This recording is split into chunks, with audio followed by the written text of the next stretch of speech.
Welcome again, everybody.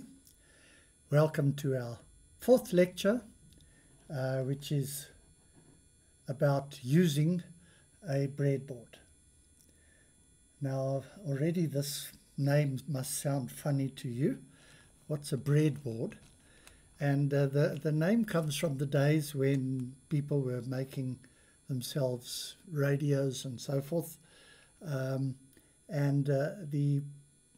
concept was that if you really wanted to try something out and didn't want to make a box and everything for it, then you actually took your wife's breadboard and then you nailed the one component on it, and then you put the other one on it and stapled that down, and so you built your radio, and the name stuck.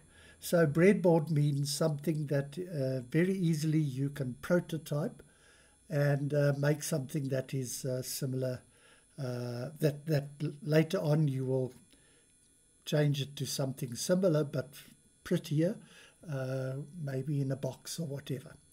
But we're going to start out with breadboards, and this is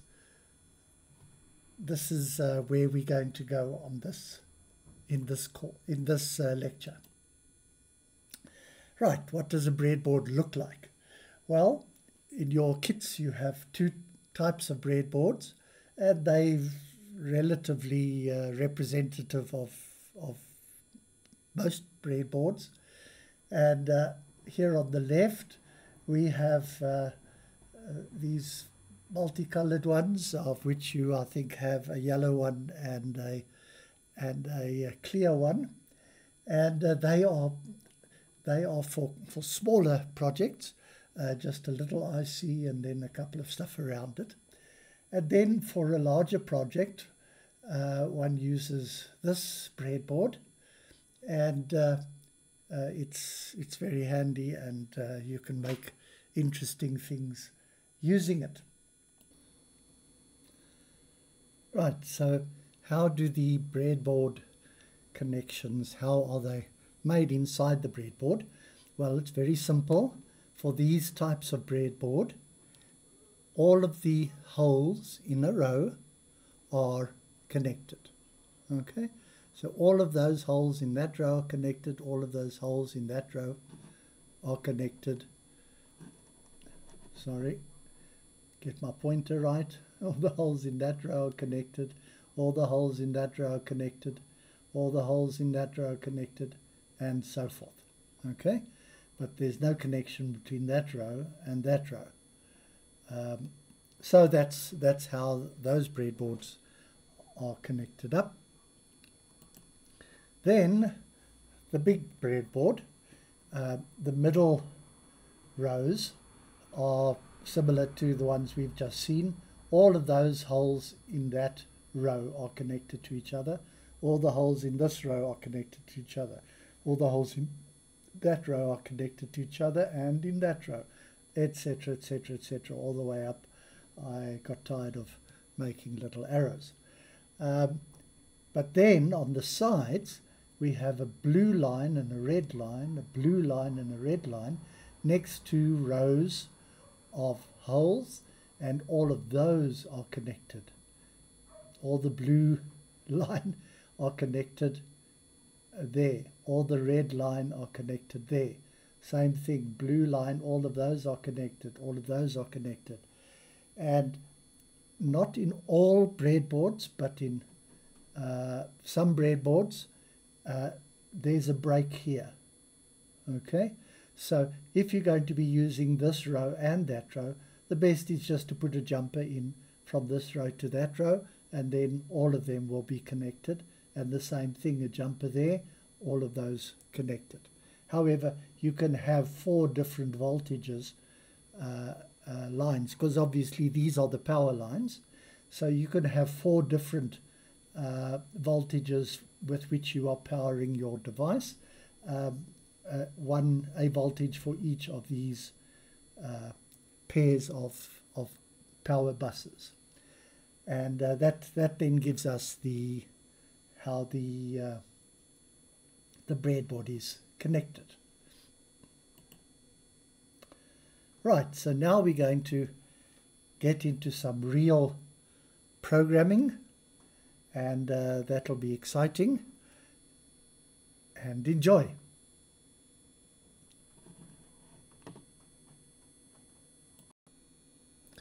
So to continue with our real programming, let's switch to our IDE. So I'd like you to open up your IDE, something like that, and ideally have it so that you can work on your IDE and switch to the Zoom screen when you need to, whatever you prefer to do, but I'd like you to be able to play on your IDE screen as well. Fine. So here we have our the last sketch that we looked at, and you'll remember what we said. This setup function is run when we first switch on, and then the loop is run continuously until kingdom come. And so this is what we did. You remember we said this is a constant. That's why it's all in capital letters, and that's a constant that the machine knows about according to how you set, which board you set that you are connected to. So for each of these boards, it knows exactly what pin is the pin that's connected to the LED on the board. And so that's why they use this constant, so that depending on which board you've selected, this is set to be the right number for your specific board. In the case of our Arduino Nano, it is 13. Then we've set the mode of this pin to be output. So it's now going to be used to output a value or a voltage.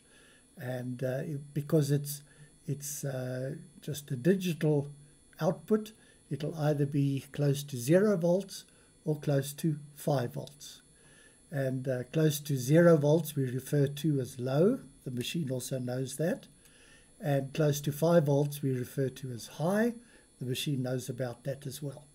So here when we get to the loop, we say digital write to the LED built-in pin high. In other words, turn it to 5 volts, which means that the LED will switch on, delay for a short time, write again to the built-in LED pin low, in other words about 0 volts, and the LED will go off and we delay a period of time. And then the loop starts again and does the same. So we're going to have a flashing LED. We've done all this. I'm just reviewing that. Now we're going to go to our next sketch, practice sketch for BrightSparks. And that's going to be, we've done bare minimum and we've done blink. The next one is going to be define. Okay.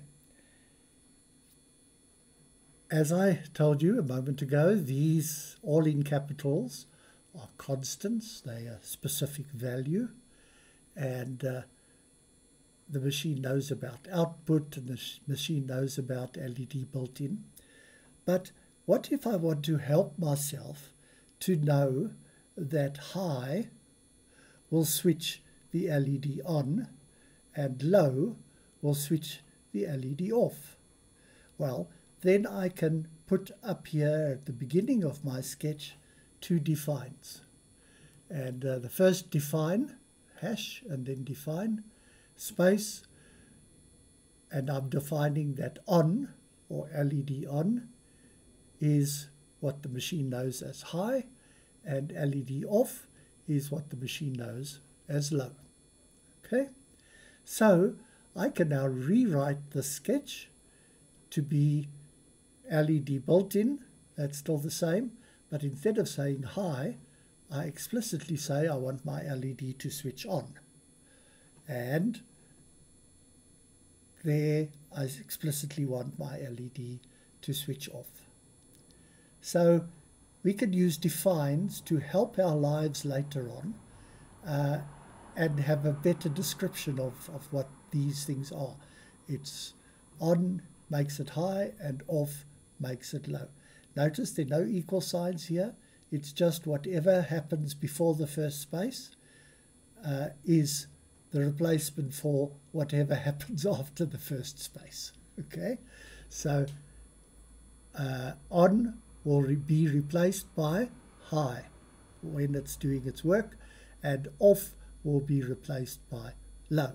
So it will understand when I write on and off, it will know that I'm talking about high or low. Fine. Let's, just for fun, let's try and compile this. And you see, that was a dove flying into the window. And you see down at the bottom, here, global variables, sketch uses that. That's the sign that all has gone well. So it's happy with this sketch. Fine. We go to our next sketch. BrightSparks. And of course, you don't have to go File, Sketchbook. You can go Open, BrightSparks. Either way is completely equivalent to the other way. Fine. So now we open number 4. And this is the same as number 3, except that this time I don't have LED built in here. I've got the number 2. In other words, I now want to write to not the LED pin on my Arduino. I want to write to my pin number 2, or data 2, or data pin 2, whichever way one calls it. And so I'm going to be writing to our data pin number 2. And because I'm going to be doing that on my sketch, I need to connect this up so that data pin number 2 is connected to what I want it to be connected to. Right, so I'm now going to switch to my camera.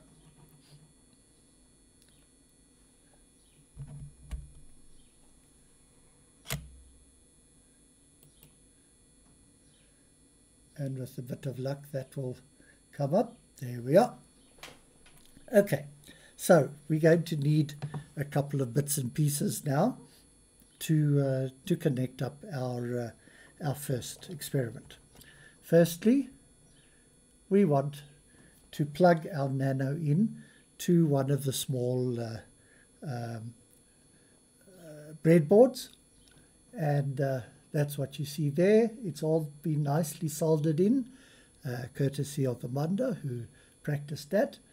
And so there we have our Arduino Nano connected, pushed into our breadboard, so that we can make, on each pin, we can make at least 2 connections on this side and 3 connections on that side.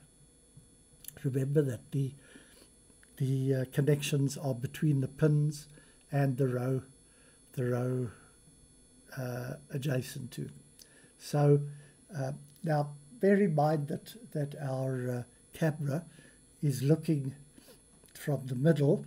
So if I, for instance, put that there, then that pin there is connected to that one there. Okay, so that's basically straight up and down here around the middle, but over here that pin is connected, that pin is connected to that one there, right?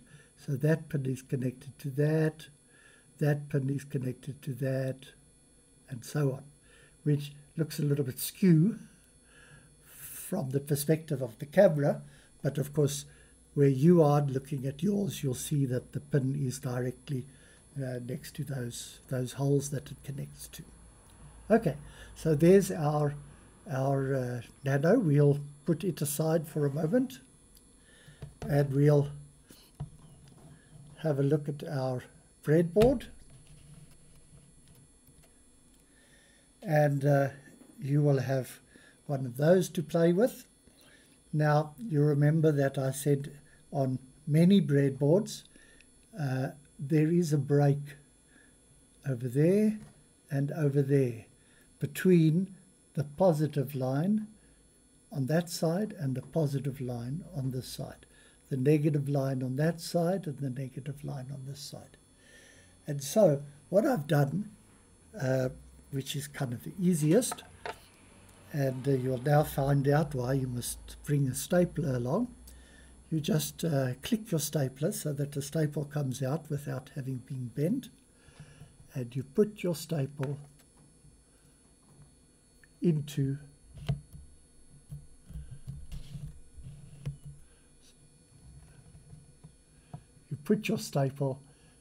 to jump across those that break there.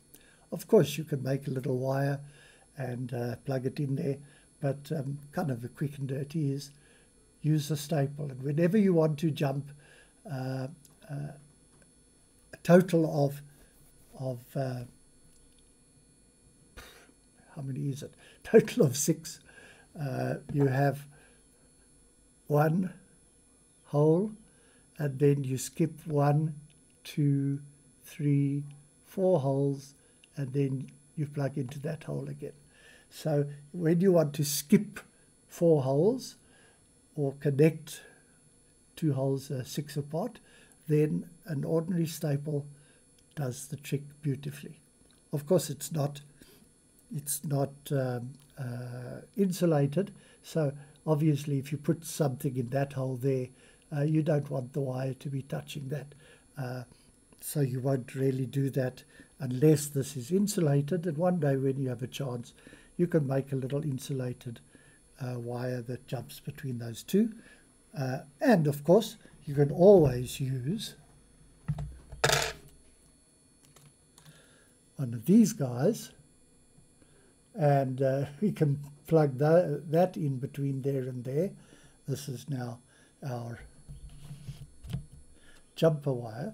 So we can plug our jumper wire between there and there. Does the same trick. But the staple is a lot neater. It's not made of copper, but that little bit of resistance is not going to hurt anybody. Okay, so we now have our breadboard ready, and we now need to have an LED and a resistor. So you go to your box of tricks and look for this package which says red LED, and you take out one of them.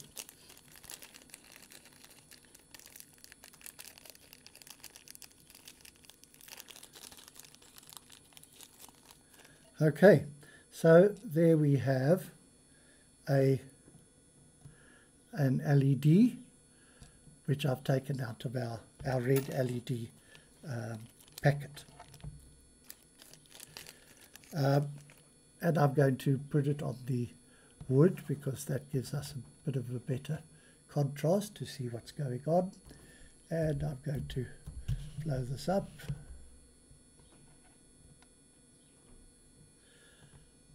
And just make sure that it's nice and focused.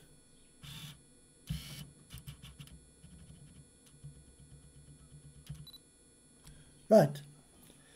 Now, our LED has 2 legs, and then those legs go into some of the plastic, and through that plastic the LED can shine its light. You'll see that those two legs go to one longish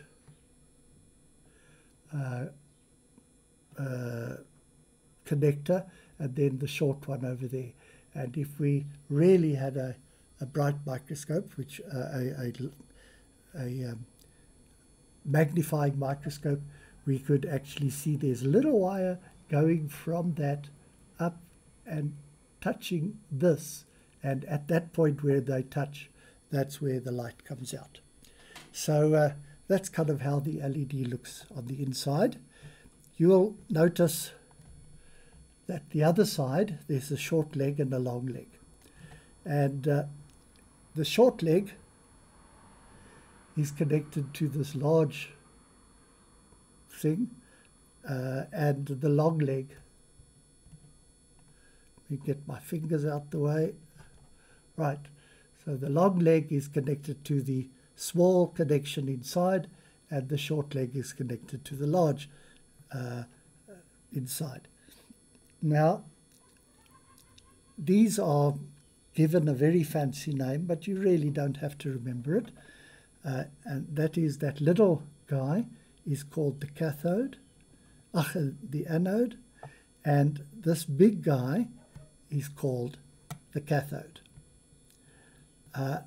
But that's really getting very fancy, and if you want to impress your friends, you could call it a cathode and anode. But actually, this is the pin. The anode is the pin that you connect to the positive side of the battery or whatever, and the cathode is the pin that we connect to the negative side of the battery. So for the LED to light up, current must go through this wire, through the LED, and out through that wire. Okay, so it goes from positive to negative, positive to negative. And how we can remember that is that the short leg is the negative one. But that's not really a good way of determining which one's the cathode and which one's the anode, which one's the positive side, which one's the negative side. It's not at all a good way of knowing that, the short leg and the long leg, because often you have an LED that has had its legs chopped off.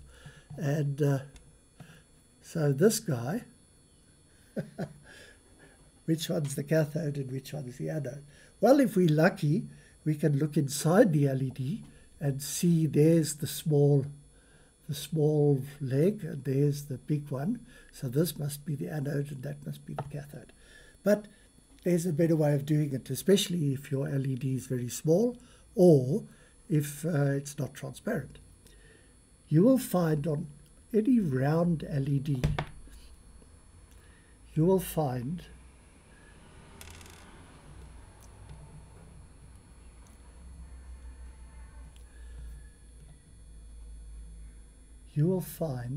a flat side. Okay, so as I'm turning this,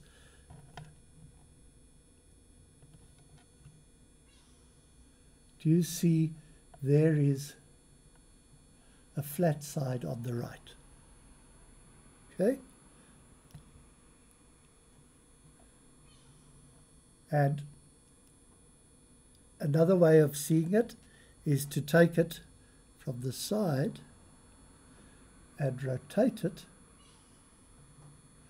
and then sometimes, if you're lucky, you see the light reflecting off the flat side.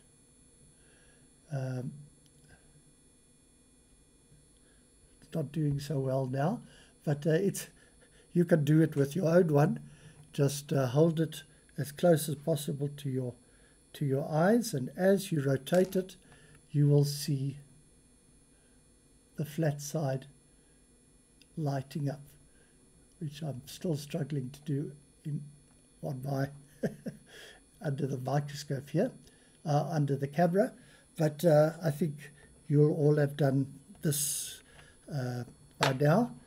Rotate it slightly and you'll see at the side of one of the legs there's a flat side, and on the side of the other leg there isn't a flat side.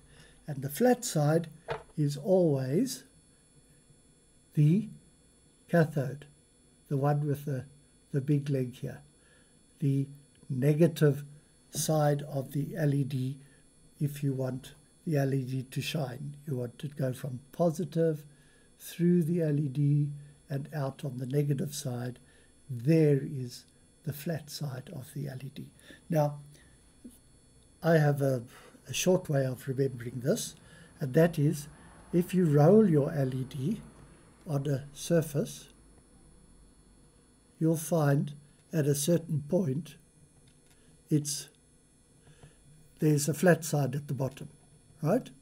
And even if you do it in your mind, you can say, fine, that round thing is going to lie firmly on the ground if it lies on its flat side. Then, if we pour water from the top, it'll go into this pin and out of the bottom pin, right? So if we lay this down on the surface, on its flat side, then the electricity goes in the top pin and out the bottom pin, just like water will flow from the top to the bottom. It's just another way of remembering which is which. Okay, so flat side, negative side. Fine. So now we want, you've got your LED ready and waiting. I'm going to chop off its legs somewhat, so that you'll see it easier on the breadboard. But you don't have to do that. If you want to, you can chop off the legs, and if you have done that, you could use the chopped off legs to jumper your breadboard. But the staples are fine. Right. So I've done that to 2 LEDs because we're going to use 2 for now. Now we go and dig around in our bag of tricks, box of tricks, and we find this bag. Okay, it is 1K ohm resistors, 1000 ohm resistors, and you'll see the color is brown, black, red. Okay, brown, black, red, 1K resistor. Okay, so you want to take out 2 of those. Okay, so I've got 1, 2. Okay. Now we want to bend them so that they will cover go nicely into holes, and typically you'll see why in a moment. I'd like it to be that long that if it goes into this hole, that it goes into the top hole, or the first hole of this row. So in other words, I want my resistor to be that long. Okay, so if I put it there,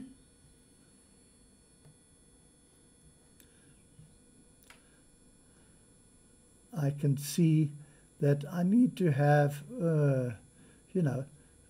basically a millimeter on either side of my resistor before it bends. It gets bent and goes downward. Okay, so you can take that and with your fingers or your tweezers or whatever you have, you can bend it, and that's what you get. You see, my resistor is able to go from the top one there to the first one in that row. And the reason why I wanted that is that if I want to connect it to minus, I can plug it in like that. if I want to connect it to plus, I plug it in like that. And remember that this row is all connected together. So if I want to connect to positive, I plug it in that. And if I want to connect to negative, I plug it in that. Okay? We're just getting ready so that things are easier when we actually put the thing together. So I'd like you to do exactly that, to bend your resistors. Of course, the legs are then longer, and that's where the nail clipper comes in. So once you've bent the legs, you can cut them off, you know, about 8 millimeters, something like that, long.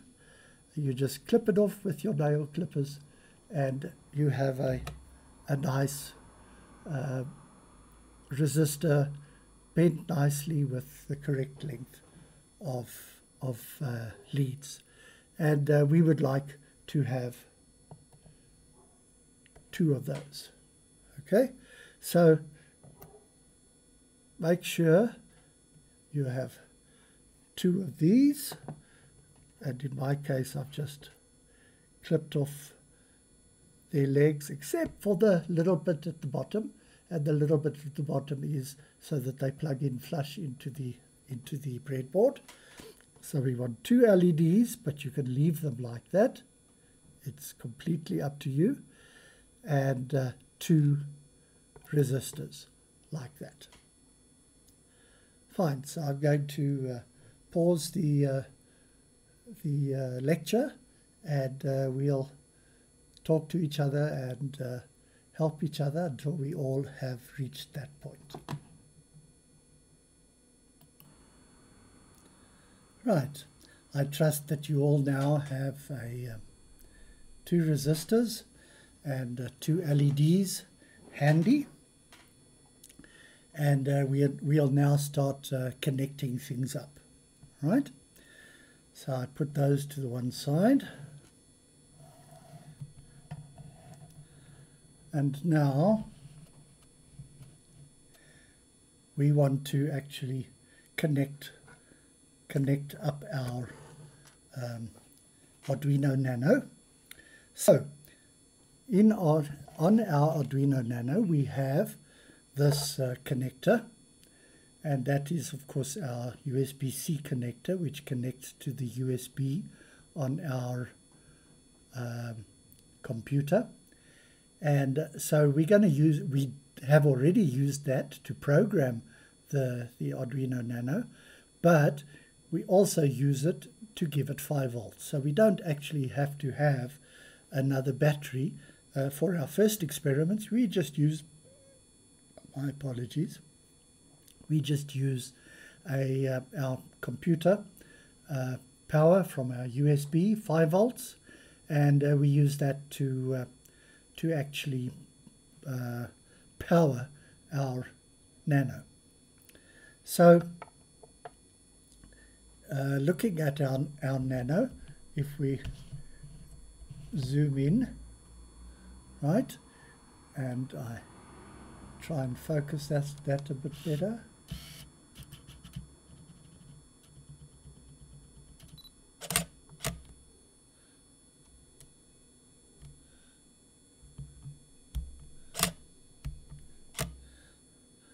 Sorry about the darkness. It should come back. There we are. Sorry about that.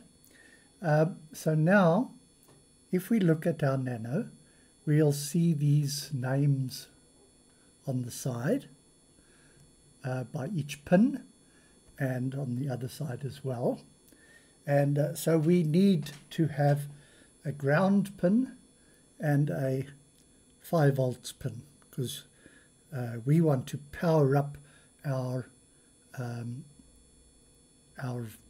board, our breadboard, so that we can do some electronics on that.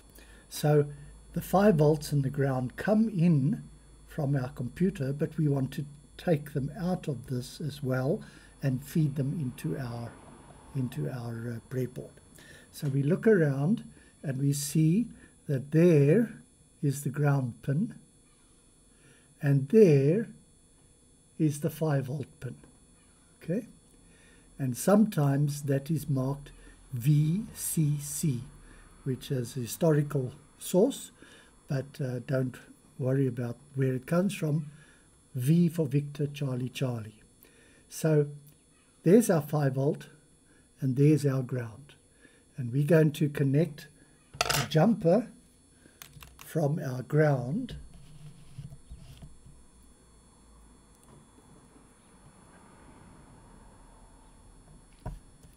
to the ground rail of our Arduino, of our breadboard. Okay, the blue line, and you can choose bottom or top, it doesn't matter. Let's choose bottom just for now. Fine. And now we can connect the 5 volts pin. So we go there to the 5 volts pin and we connect that to the plus rail of our breadboard. Sorry, I'm unsighted with the camera here. Okay. So there we've connected power from our Nano onto our breadboard. So now we have power on our breadboard and we can do something with that. Okay. So what we can do is we can put one of our resistors in, and let's say we're going to put the resistor between the ground rail and that hole there. Okay, so I'm now going to blow things up a bit so you can see a bit better. Okay, so we now have our resistor between the ground rail and that row of connections.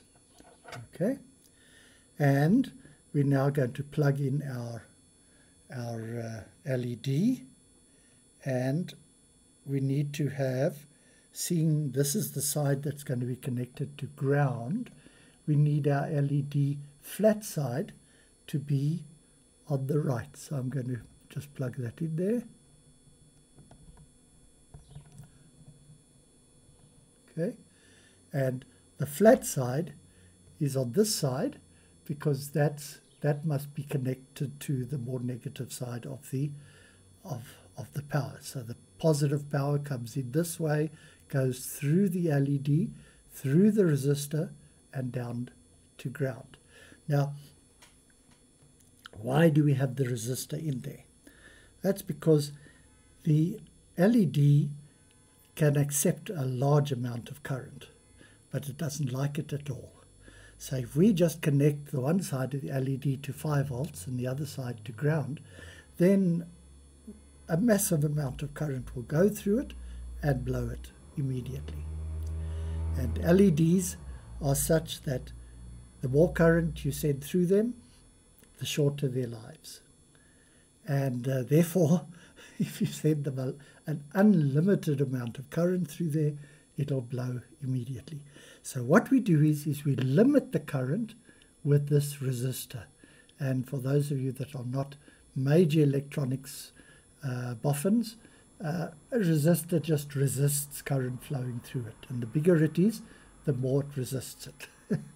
And so this 1000 ohm resistor is such that it resists the current flowing through there, so that only 5/1000ths of an amp flows through the LED when we connect it to 5 volts.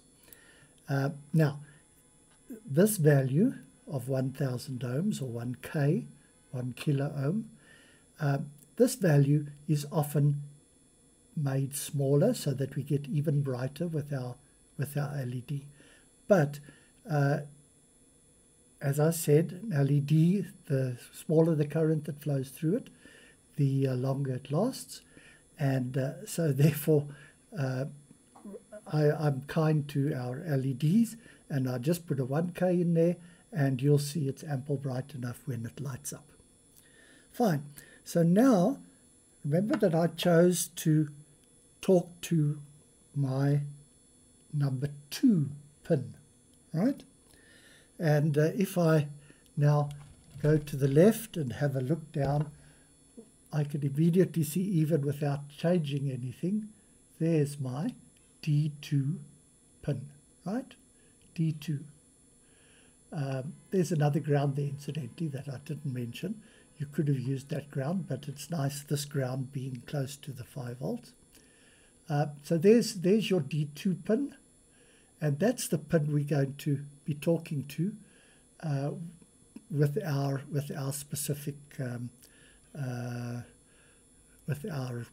specific sketch as we've written it. So I'm going to plug into the D2 pin. I'm going to plug my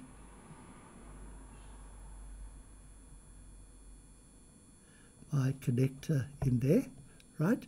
And if it gives a little bit of resistance, just rotate it a little bit, then it'll go in easier. The resistance is the stickiness is good because that helps to make a good connection. But just rotate the pins slightly, and then it will go in nicely. So we've plugged it into D2 down there, and I'm going to plug it into the positive side of our LED. Okay, so the D2 pin is connected via our jumper to the anode side, or the positive side of the LED. The current can go through the LED, out the other side, through the 1K resistor, and to ground. So when this pin D2 is high, or 5 volts, it'll go through that and to ground. When this is 0 volts, obviously, nothing's going to flow, because there's no reason why it should flow from 0 volts to 0 volts. And so the LED will be off. So we now plug our USB-C connector to our computer.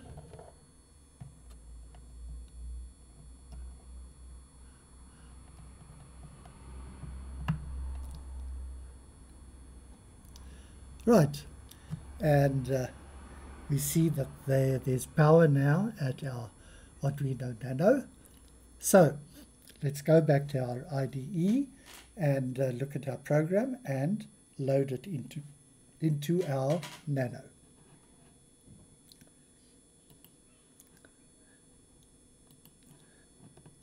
Right, so there's our program. We set pin 2 to be output. We write that to be on. We write that to be off, and go back again. So we expect a short flash and a long off. Short on and 10 times longer off.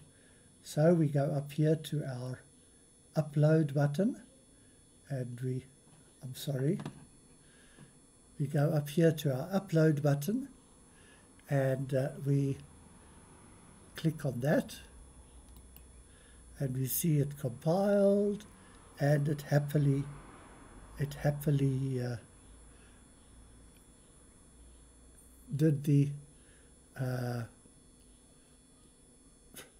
work, did the uploading to the Arduino. Okay, so now we start troubleshooting. You know, one has to learn how to do that as well. So I go back to my camera, and what do we see? Okay, the on is long and the off is short. That's actually the opposite to what we expected, right? So we go back to our IDE, and we just check, define off. Oh, we've said off is high, right? And on is low. So actually, we've got these the wrong way around. And instead of having to change all of the whole caboodle, we just change our two defines. On is high and off is low. And so we compile and upload that guy. And it's uploaded. And I switch back to my camera. And now we have exactly what we expected. Okay? Right. So let's try something else. Let's unplug our Arduino, because it's not that good to work while you have power, because you can touch something that's got power on it and it shouldn't, and then you blow something. So typically, when we are good little boys and girls, we unplug first.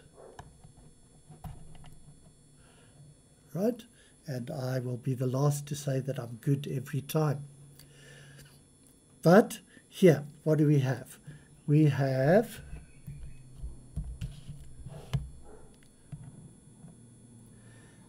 our wire coming from D2, going into the LED, going through the LED and out into ground. Fine. But we actually, by accident, kind of were the wrong way around. What happens if we change things around and we make this resistor, instead of connecting to ground,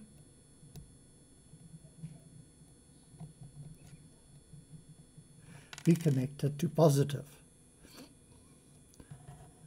Okay, so now the current is going from positive through the LED and through the jumper all the way to D2. And so when will the LED light up? Well, it'll light up when this goes from positive through the LED, through there. It'll light up when we are low, because then it'll flow from positive all the way through to low. Okay? And so low will be on and high will be off. And on purpose I've made another bug, and see if you can see it as we go along. I now go to my IDE and I say, okay, we did it by accident last time, but this time with our connection, our on, the light will come on when the pin is low, and the light will go off when the pin is high. Okay, so it will go on when the pin is low and off when the pin is high. Fine. We can plug our Arduino in and download this sketch, right? And now I'm going to go to my camera, and I see absolutely nothing. Where's my error? Okay. Anybody want to interrupt me and say what it is? Okay, I've led you down the garden path, because what did I say? I said that we'll go from the positive through the resistor, through the LED, and along the jumper to the Arduino. But this LED is connected so that that's positive and that's negative. If we try to go from here to there, no current will flow. So we haven't turn the LED around, even though we've turned the current, the direction that the current flows around. So I'm going to take this guy out, turn him around, and put him back in.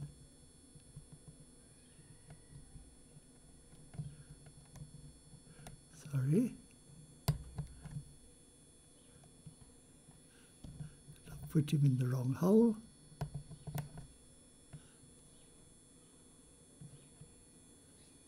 Okay, and now you see all is running well. Okay, so let's see if there are any comments on that. Okay, so we now continue, and I'm going to now switch back to our IDE, and you will see this is where we left off with our IDE.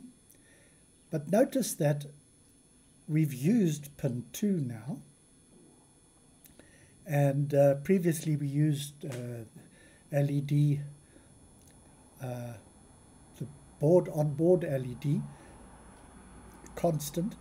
Why don't we just define this pin also as a constant?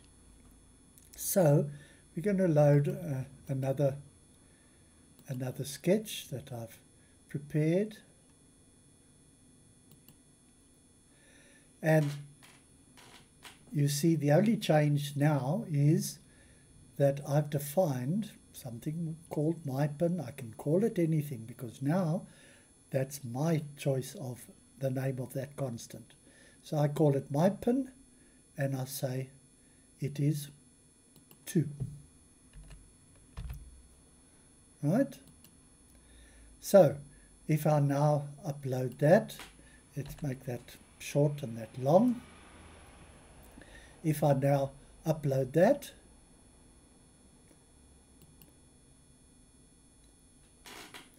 then we have the wrong one round again, sorry. So I'm just going to go back to my IDE, and I didn't change this because we are now connected to the positive rail, so this must be on is low and off is high. Okay, we'll upload that.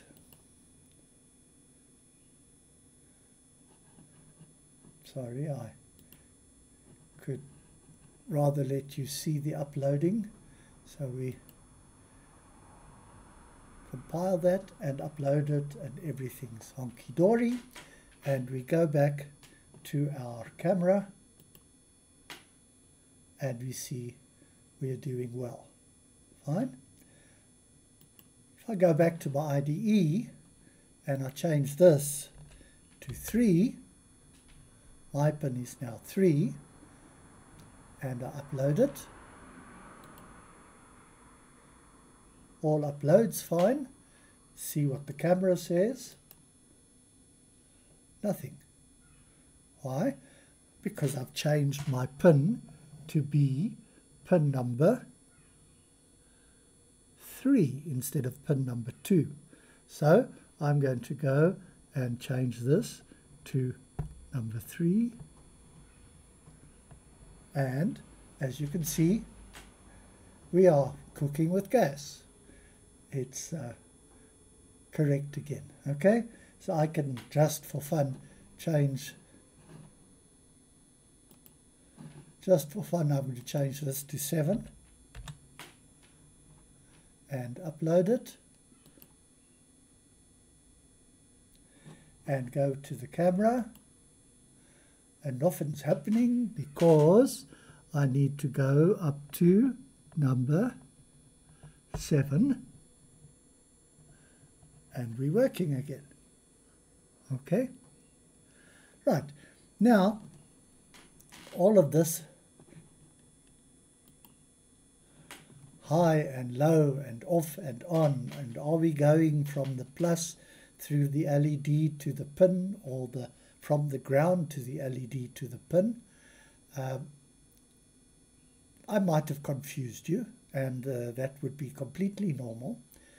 And whenever there's something that might confuse people, people tend to give it a name. Even an illness, you know, you have microchondrial hupapalapa, and then they think that you'll get better because they've given it a name. But they've just given it a name because because they don't want to confuse you anymore. But they haven't got you well anymore. But so what electronic people have done is, let's give a name to this whole thing that we've been playing with now. We've actually been playing with going from plus to minus, and then from minus to plus. So let's look at the naming convention that we have there. Now go back to the camera.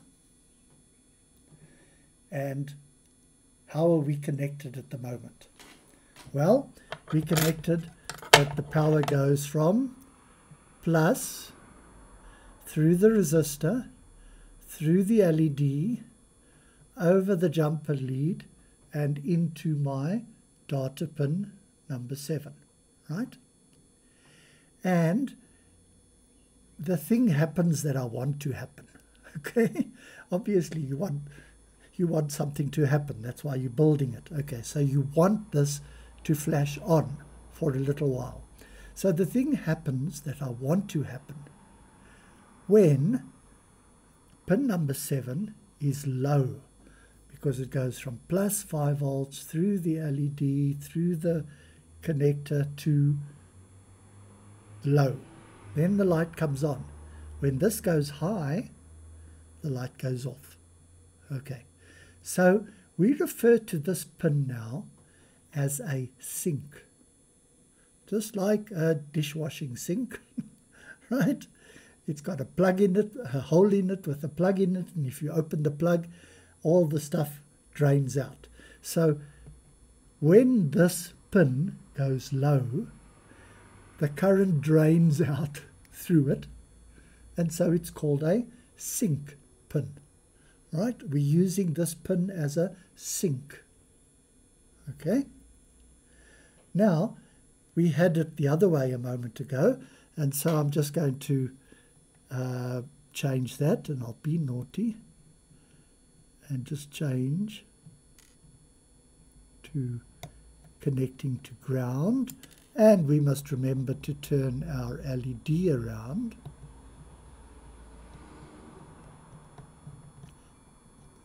Okay, and now we're the other way around, right? So our on is not what we're looking for. So we go back to our sketch, and we make on is high and off is low. Okay, fine. So when we want the light to come on, we want it to go high, and when we want the light to go off, we want it to go low. So we just upload that quickly, and that's uploaded nicely. And I go back to the camera, and we see, okay, now it's doing what I wanted to do. What's happening? Well, when D7 pin is high, it comes through the jumper, into that row, through the LED, through the resistor, and down to ground. Okay, so high, or 5 volts, is when the light comes on. And so when this is 0 volts, at 0 volts there's no reason for any current to flow from 0 volts to 0 volts, and so nothing happens. So this pin is acting now not as a sink, but as a source, right? So it sources current from when it's doing what I want it to do, and it's acting as a source. It's 5 volts. The 5 volts flow through there, flow through the LED, and down to ground. So this pin is now a source. We are using it as a source. And because an Arduino, and this is not true for every piece of apparatus, an Arduino can source just as much current as it can sink. So it's made that it can source, be used as a source, or used as a sink, which is very handy. And so we can actually make another connection. And I'm now going to leave that to you, because I'm just going to show you the just a schematic of what we've done, and then a schematic of what I want you to do. Let's go there. I go back to my PowerPoint, and this is what we did when we wanted this to be a source, right? We connected up our positive, our plus, to our positive rail, and our ground to our negative rail, and then we connected our D2 through the LED, through the resistor to ground, to the blue rail. Okay? That's what we did when we wanted to use it as a source. When we wanted to use it as a sink, we had exactly the same. We had the same connections to our red rail and our blue rail. And our D2 now went connected to the LED and the resistor. So we went from the positive rail through the resistor, through the LED, out to pin 2. So pin 2 got the LED burning when it went low, from high to low. So it was acting as a sink. Fine. Now I'd like you to, on your breadboards, do this, so that we have an LED that's acting as a, that comes on when the pin is active as a source, and another LED that comes on when the pin is active as a sink. Right, and I'm going to leave you with that for a couple of minutes, and we'll talk about it as we put it together, and then we will continue. Right, how did it go? We will have chatted about it, but and had a look at yours. I'll just show you what mine looks like, and switch on the camera.